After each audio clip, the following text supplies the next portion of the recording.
Szia, itt Tene Orsi. Ma azt nézzük meg, hogy a weboldalad a porfogó vagy a pénzthozó kategóriához áll közelebb.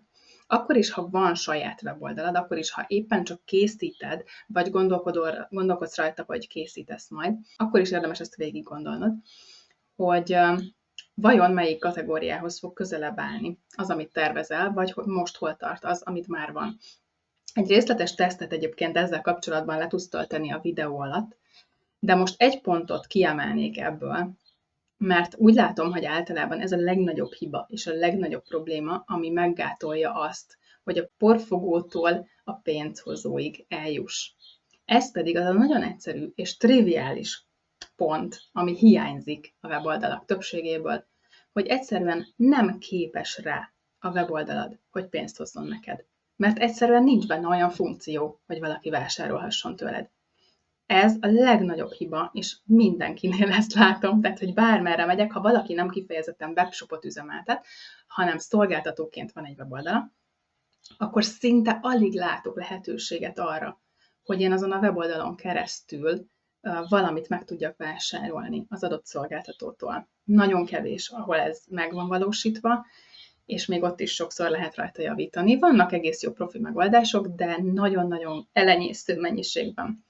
Úgyhogy ezen az egy ponton gondolkodj el, hogy amikor te azt szeretnéd, és azt tervezed, hogy lesz egy weboldalad, vagy megbízol egy kivitelezőt, vagy esetleg már van weboldalad, és az van rajta, hogy van egy kezdőlapod, van egy aloldal, ahol magadról írsz, vagy esetleg ezt a rólam részt is kiteszed a kezdőlapra, van egy kapcsolatfelvételi lehetőséged, vagy egy kapcsolat oldalad a kapcsolati adatokkal, és esetleg fel van tüntetve, ugye, hogy milyen szolgáltatásaid vannak. Mi az, amihez lehet jelentkezni nálad, mondjuk valamilyen coaching alkalom, vagy fitness edzés, vagy nem tudom, bármi, ami neked a szolgáltatásod, és le van írva, hogy mi ez. És akkor ezen a ponton mi történik? Tehát ha én mondjuk véletlenül oda tévedek a weboldaladra, és ezt el tudom olvasni, akkor utána én mit csináljak? Én, mint látogató, ki kell találjam azt, hogy most én hogyan tudok kapcsolódni veled, azon túl, hogy megkeresem a kapcsolatfelvételi űrlapodat, vagy az e-mail címedet nagy nehezen kibogaráztam valahol, és vagyok annyira elszánt, hogy én rád írok, vagy esetleg megadod nekem a lehetőséget arra, hogy valami konkrétumra befizessek nálad, egy programra, egy bérletre, egy tananyagra, valamilyen kurzusra, valamilyen mentorálásra, támogatásra, bármire.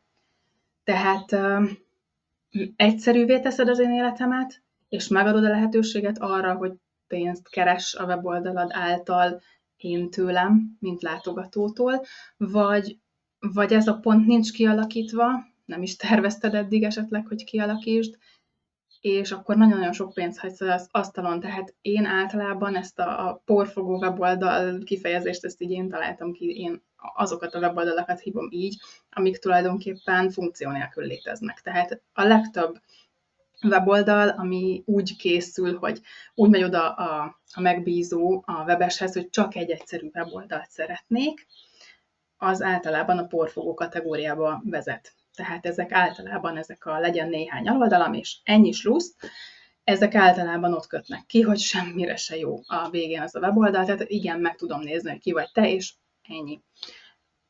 De ez ugye kevés, tehát ez nagyon kevés ahhoz, hogy abból tényleg neked ügyfeled és bevételed legyen, ennél jóval inkább magasabb szinten kell segíteni a látogatóidat abban, hogy ügyfélé konvertálódjanak, tehát ügyfél legyen belőlük. Ezen szeretném, ha elgondolkoznál, és most ennek fényében megnéznéd a weboldalad, vagy a terveid, amik a weboldalad felé visznek majd, hogy te melyik kategóriához tartozol inkább, hogyan segíted az ügyfeleidet, látogatóidat, hogy kapcsolatba lépjenek veled, és tudjanak tőled vásárolni, mert ez a legfontosabb pont, amit a legtöbben elrontanak, és hiányzik az oldalukról ez a lehetőség egyáltalán. A weboldal szegény meg semmiről nem tehet, tehát ha nem adod meg neki fizikálisan a lehetőséget, hogy pénzt hozzon neked, akkor nem is fog.